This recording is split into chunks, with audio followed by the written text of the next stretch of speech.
10-year-old James Royal loves chickens. Well, they're my favorite animals, and I just like spend time, I guess, with them.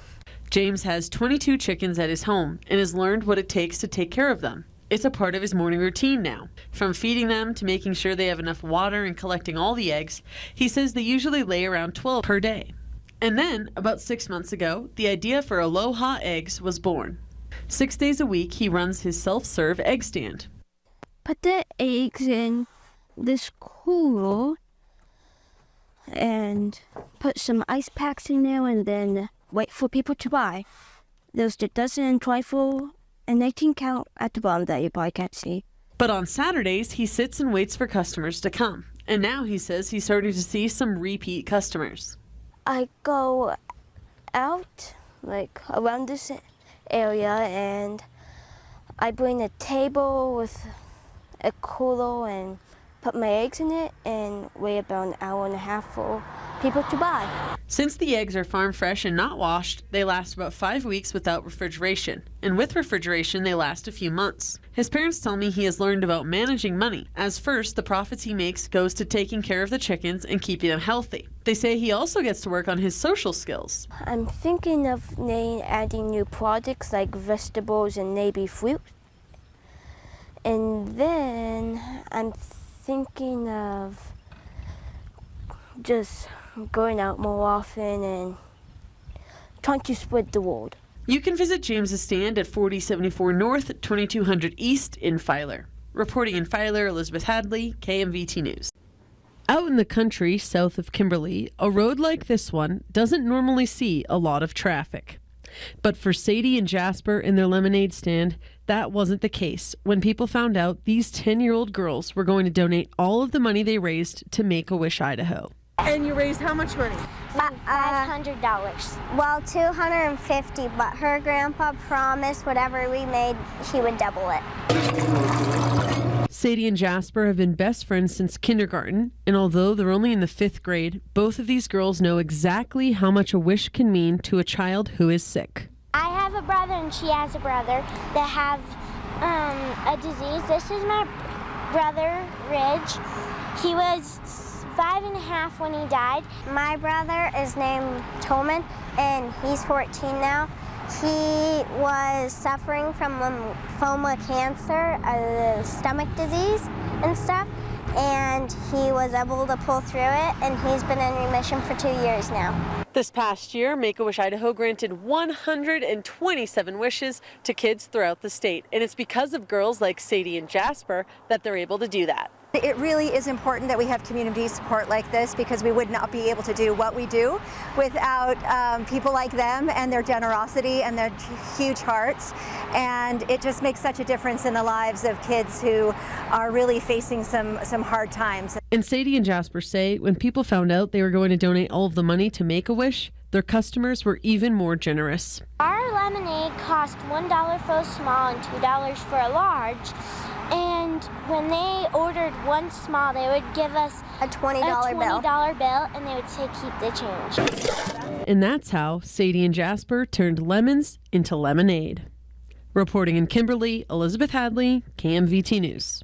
Adolfo Carmona can be seen walking through the halls of St. Luke's Jerome almost every day. Right now I'm doing my rotations here for family medicine, pediatrics, psych, and OBGYN. So I will be here for 6 months. It's all a part of the TRUST track at the University of Washington WWAMI Medical Education Program. TRUST stands for Targeted Rural Underserved Track. The point of the program is actually to have the students spend more time in rural communities and have them be exposed to some of the things they would see if they decide to go into rural medicine. Carmona felt particularly drawn to the TRUST program because of his background growing up in the agriculture community in Cary. This is his 4th time being back at St. Luke's Jerome during his time in medical school. He's now a 3rd-year medical student. During his time at St. Luke's Jerome, he has discovered a passion for increasing mental health awareness, particularly in the Latino community. Initially, we just wanted to increase the knowledge that people have about mental health and talk a little bit about the negative stigma that surrounds mental health within the Latino community. We created a flyer that talked about the negative stigma, some of the different signs they can look for about mental health if they are going through some depression or anxiety. And we had a list of the different counselors who actually speak Spanish in the area. He wanted to take it one step further, however, and hosted a podcast episode about this on his show called El Show de Fini Sal, and would love to continue expanding awareness about mental health. The goal is to actually have different counselors, the same counselors that we included in that flyer, come to the podcast, talk about a specific topic, and at the same time, the listeners can actually get used to the counselors, get to know them a little bit better. Why is this so important to Adolfo? The answer is quite simple. Mental health is a huge problem within the Latino community, and yet we don't really talk much about it. I never heard about mental health growing up. I know that a lot of people, or a lot of my classmates coming from the same background, didn't hear about it growing up. And he says he loves the Jerome community and would be honored to return to Jerome after he finishes medical school as a family medicine doctor. I love the community, I love the patients that we have, the culture, and I'm from this area, so I would love to come back as a physician in the future, hopefully in a few years, and help the community as a provider at that time. There's only so much I can do as a medical student right now, but the potential is there. Reporting in Jerome, Elizabeth Hadley, KMVT News.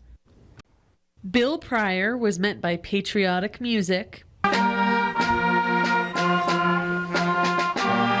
and applause from the Buell community. Bill, welcome home. As he returned home from his honor flight to Washington, D.C. 86-year-old Bill Pryor was the first veteran from Twin Falls County to be recognized for his service with an honor flight.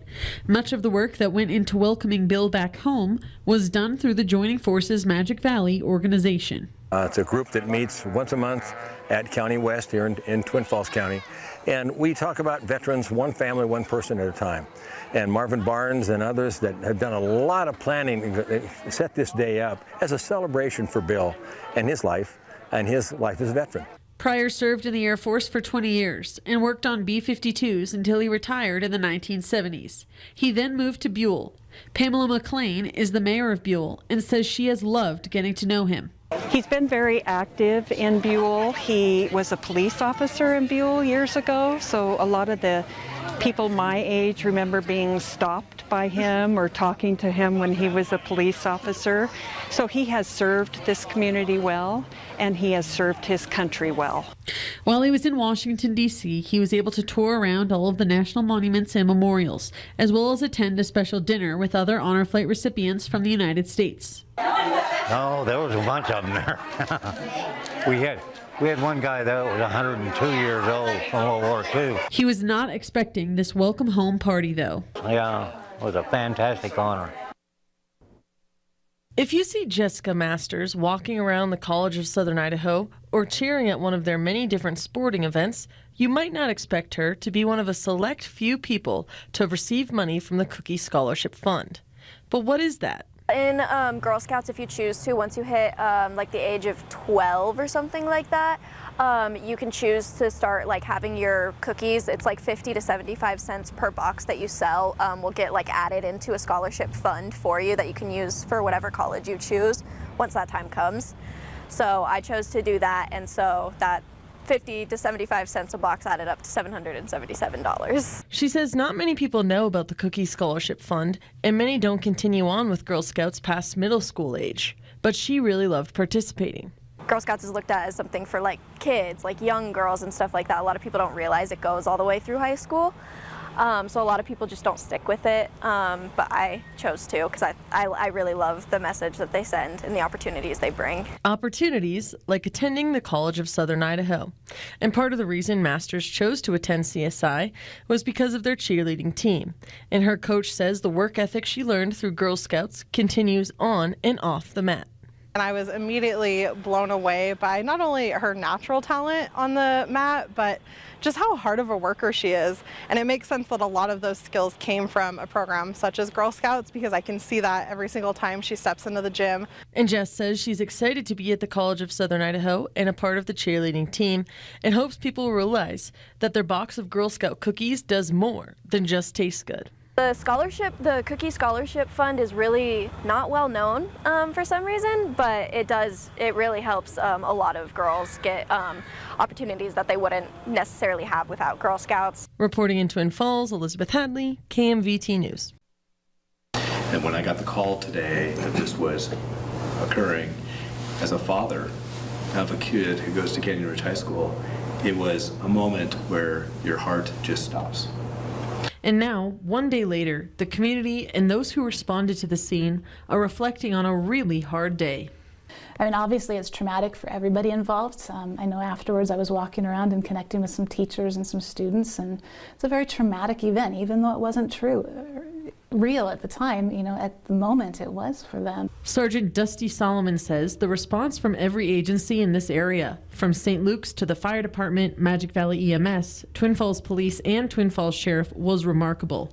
The training the departments do regularly is why they were able to work together so seamlessly. On how we would respond to these incidents, you know, when the call comes out, when we go, you know, what are the things we're listening for, what's the information that we're looking to gain to determine how we enter a building and to get in there quick to save lives and to stop that killing if it were happening. And the school district does trainings on their end as well to make sure the students and teachers are as prepared as possible for an incident like this, such as lockdown drills.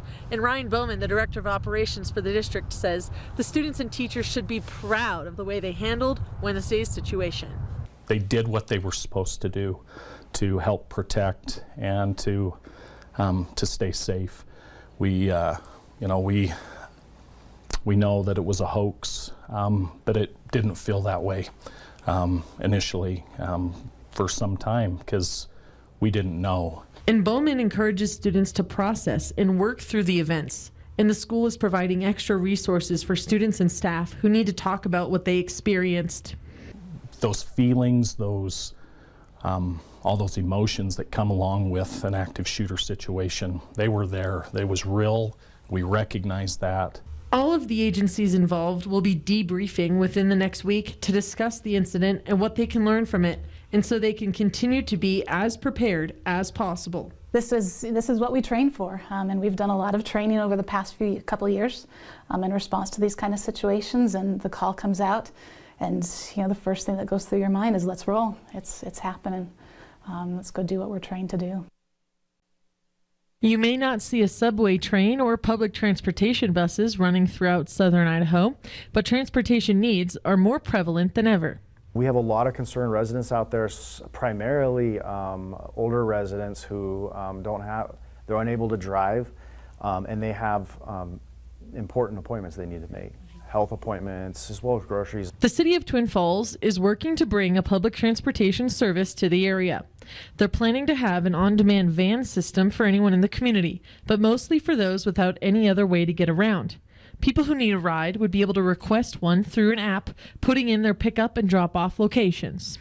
We do get asked a lot why we don't have a fixed route destination, and we not only do we not believe it would be successful here, but we've had 2 studies done that both determined that it would not be successful.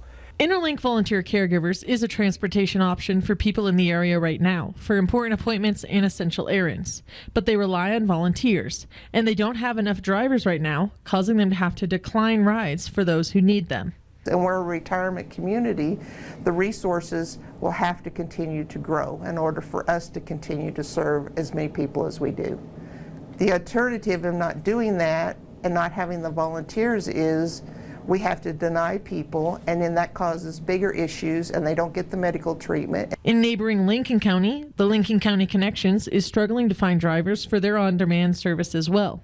But Karma Fitzgerald, the founder, says the service is now a vital part of the county. She says it is bigger than the senior citizens they serve. Something like a rural public transportation system can increase health, it can increase your investment, and it's not just about the economy, it's about people being allowed to live with human dignity and being able to access the resources they need to thrive. And as more people are moving into the Magic Valley in greater southern Idaho, Palmer says every community is going to have to come together to face this problem head on. But it's going to take other communities to get involved if we're going to have that. Reporting in Twin Falls, Elizabeth Hadley, KMVT News. and I'm wondering where you are. With Captain Jack Sparrow. I'm hoping you're going to have a good Halloween this year. On Mountain View Drive in Twin Falls, the Alder family has been going all out for Halloween since 2012. Started here earlier, it was much smaller, and each year it kind of got a little bit bigger. We've done Goonies, we've done Hocus Pocus, but it's really hard to do those in a setting where you spread it out like Disney. We did Disney princesses, and so you can spread them all out and people can go up and see the Disney princess. We did Harry Potter last year and created Diagon Alley, so you could go around and see all the characters. The theme this year, Pirates of the Caribbean, and local community members will be playing each of the characters from the first movie. So we have, it's actually a local person, Stan Sorensen, who plays Blackbeard. A lot of people know Stan. Yeah. And Angelica would be his daughter in the movie. Somebody works at the hospital. One of the x-ray techs is going to be Barbosa. So there's a lot of people in town that play different parts. When you arrive at the house, everything is thought out, from the music they'll be playing to the different backdrops and a real live pirate ship which will be on location. The idea is to transport the guests to the movie. When asked why he continues to do it, with the cost and the time involved, he has just one answer. But yeah, it's a lot of work. Makes people happy. And I missed you. So somebody's got to clean up the ship, and it's disgusting in there. So I'm hoping you can come and help me out with that. And I promise not to pay you anything. Savvy? You'd have a satchel with seed over your shoulder, and you could throw a piece of seed in there, poke this on the ground, into the ground, tip it sideways, it'd open it up, the seed would fall off, and you'd move on. John Remsburg has been working on the Minidoka Power Museum for 20 years, and now it's about to become a reality. I had a lot of empty buildings, and I started collecting equipment with this in mind of putting together a museum. The museum showcases history through the lens of power and engines and how they progressed through the years. I've set it up with an educational format on a timeline. It starts with over in this corner over here, we have a display of arrowheads, 1700 AD, with the invention of all these different things like steel traps, and it just progresses on to hit and miss engines, certainly horsepower entered in there. And now, after years of research and work, the museum is just days from opening. Remsburg is hopeful this museum will bring history to life for the visitors, as every machine is able to run. Well, we would hope that this will bring people in, hopefully young people as well as the older, in order to have a hands-on experience. They can climb up on a steam engine and turn the steering wheel.